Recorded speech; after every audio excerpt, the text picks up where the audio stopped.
merupakan ide pokok sebuah cerita. Artinya, tema itu sumber, ya, sumber pada cerita yang akan kita tulis. Nah, pasti sebelum kita menulis cerpen, kita sudah memiliki ide atau gagasan atau tema khusus. Ya. Nah, ini langkah yang pertama. Langkah yang kedua, kita menentukan penokohan dan watak. Nah, apa itu penokohan dan watak? Kita lihat, kalau penokohan, tokoh, ya, itu adalah orang-orang yang terlibat dalam cerita dan banyak mengambil peran dalam cerita tersebut. Itu yang tokoh. Nah, tokoh ini terbagi 3 karakter di sini ya. Pertama, tokoh protagonis. Apa itu tokoh protagonis?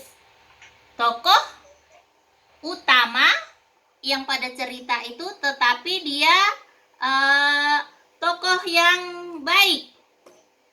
Itu namanya tokoh protagonis. Nah, kemudian lawannya protagonis itu adalah tokoh antagonis, tokoh penentang, atau dengan kata lainnya tokoh yang jahat. Nah, kemudian yang ketiga, tokoh tritagonis. Ya, tokoh tritagonis ini tokoh yang menjadi penengah. Artinya antara tokoh yang baik dan tokoh yang jahat tadi. Antara tokoh utama dan tokoh lawan tadi.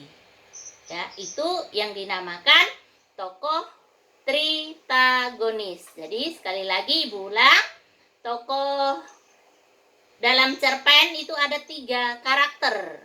Ya, 3 karakter ini. Ya, tokoh protagonis, tokoh yang baik, tokoh antagonis, tokoh yang jahat, tokoh tritagonis, tokoh di antara, penengah antara yang jahat dan yang baik. Nah, itu adalah langkah kedua kita untuk kita menulis cerpen. Kemudian langkah ketiga, kita menentukan alur atau plot dalam cerita itu. Ini sudah pasti. Alur itu apa saja? Artinya alur itu apa? Nah, ini sudah Ibu jelaskan di saat unsur intrinsik kemarin, bahwa alur atau plot itu merupakan jalan cerita yang akan kamu kembangkan menjadi sebuah cerita. Nah, alur ini berupa susunan peristiwa atau kejadian yang membentuk sebuah cerita. Ya, kita lihat alur ada 3, terbagi 3 ya. Pertama dinamakan alur maju. Nah, alur maju itu apa? Rangkaian peristiwa yang urutannya sesuai dengan urutan waktu kejadian. Atau alur maju ini cerita ya yang berjalan atau bergerak maju terus, ke depan terus. Dia tidak menoleh ke belakang. Jadi alur ceritanya itu, kejadiannya, peristiwanya maju terus ke depan, dia maju. Ya, dia tidak mundur. Nah, itu dinamakan alur maju. Kemudian alur mundur. Alur mundur kebalikannya. Rangkaian peristiwa yang susunannya tidak sesuai dengan urutan waktu kejadian, atau boleh dikatakan kejadiannya atau ceritanya itu bergerak mundur. Misalnya si tokoh sudah tua, dia menceritakan masa mudanya. Nah, itu dinamakan alur mundur. Ya. Nah, kemudian yang ketiga, alur campuran. Apa itu campuran? Namanya saja campuran, berarti alur maju dan alur mundur, campuran. Jadi ada kadang-kadang alurnya maju, bergerak terus kadang-kadang di cerita itu ada juga yang alurnya mundur, artinya menceritakan masa lalunya, masa yang sudah lewat diceritakan. Nah, itu dinamakan campuran. Jadi dalam sebuah cerita itu, dalam satu cerpen itu ada alur maju, ada alur mundur. Itu yang dinamakan alur campuran. Jadi ada 3 alur ya. Nah, kemudian, nah ini masih dalam tahap alur ini. Karena alur itu rangkaian peristiwa, sangat penting di sebuah cerita. Dalam penulisan alur meliputi beberapa tahap. Ya, kita lihat beberapa tahap. Yang pertama, pengantar. Nah, pengantar itu apa? Kita lihat. Pengantar itu bagian cerita berupa gambaran. Yang digambarkan apa? Waktu, tempat, atau kejadian yang merupakan awal cerita.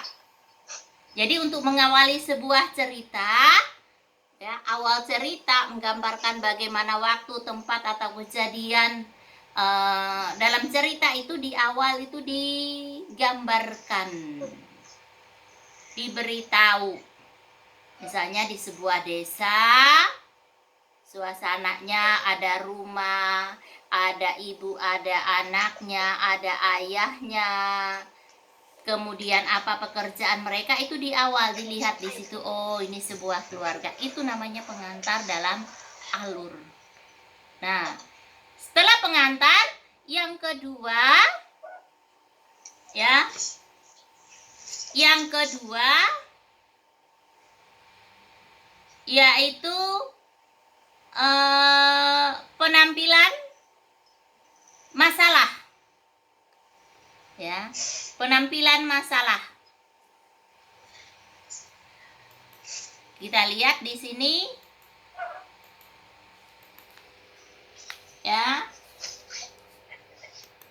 penampilan masalah yaitu bagian yang menceritakan masalah yang dihadapi oleh pelaku.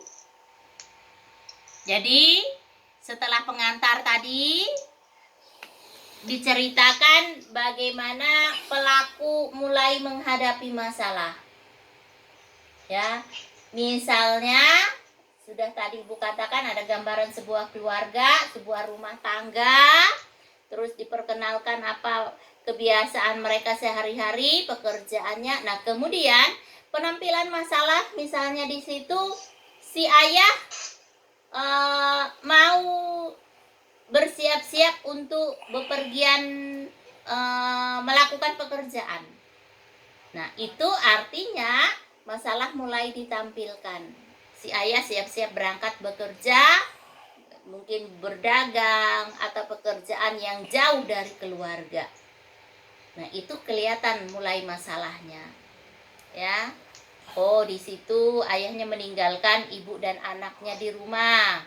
Dia pergi mencari nafkah, pergi jauh. Nah, kemudian setelah penampilan masalah, klimaksnya. Ya. Kita lihat klimaks. Ya. Klimaksnya di sini itu puncak. Puncak apa? Puncak masalah. Jadi sudah ditampilkan masalah, diceritakan bagaimana keadaan ayahnya bekerja, terus sampai keluarga itu ayahnya mengalami masalah besar. Nah, misalnya di situ ayahnya mengalami kecelakaan. Nah, di situ klimaksnya, ya, sudah diceritakan bagaimana perjalanan ayahnya, kemudian klimaksnya yaitu ayahnya mengalami kecelakaan. Nah, setelah itu ini di klimaks ya diceritakan ada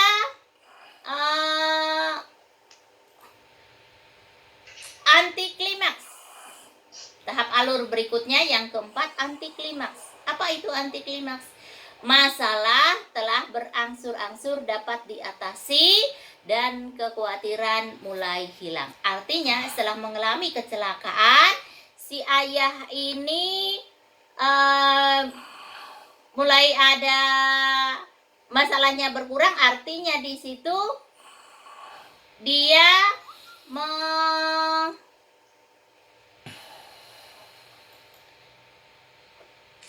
sebentar ya. Dia keluarganya, ibu dan anak sudah diberitahu. Ya, sudah mengetahui kejadian yang dihadapi oleh si ayah. Nah, kemudian dihubungi, ayahnya dibawa ke rumah sakit dan mulai ada usaha pengobatan tentang ayahnya. Itu artinya klimaksnya sudah ada jalan keluarnya. Nah, setelah itu baru penyelesaian masalah, perawatan ayahnya dan sebagainya, sehingga ayahnya sudah dirawat di rumah sakit dengan baik dan berangsur-angsur sembuh. Nah, jadi itu merupakan penyelesaian masalah. Masalah sudah ada solusinya. Ya. Jadi di situ. Nah, kemudian dalam ini masih dalam alur ya. Masih dalam alur.